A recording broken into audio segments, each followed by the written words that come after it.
used to believe we were burning on the edge of something beautiful, something beautiful. Selling a dream. สบายดีมื้อนี้เขาจะมานำเสนอวิธีการนับการหายใจว่ามีการหายใจแบบปกติหรือว่าไวหรือว่าซ่าแต่ก่อนที่เขาจะนำการหายใจเขาบ่ควรบอกคนเจ็บว่าเขาจะการหายใจพอเขาเจ้าอาจจะหายใจไวหรือว่าซ่าเกิน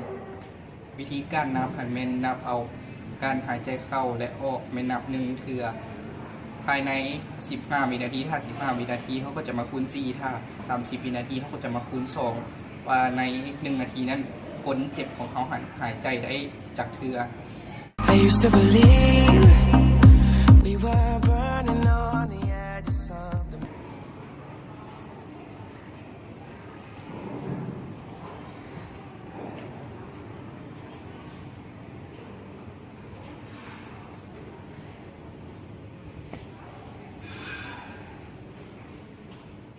เนาะและผ่านไปนั้นก็เป็นการนับการหายใจของคนเจ็บสรุปรวมแล้วภายใน15วินาทีเราสามารถหายใจได้5เทื่อเมื่อเอามาคูณ4ก็เท่ากับ20ซึ่งอยู่ในเกณฑ์ที่ปกติเพราะว่าโดยปกติแล้วคน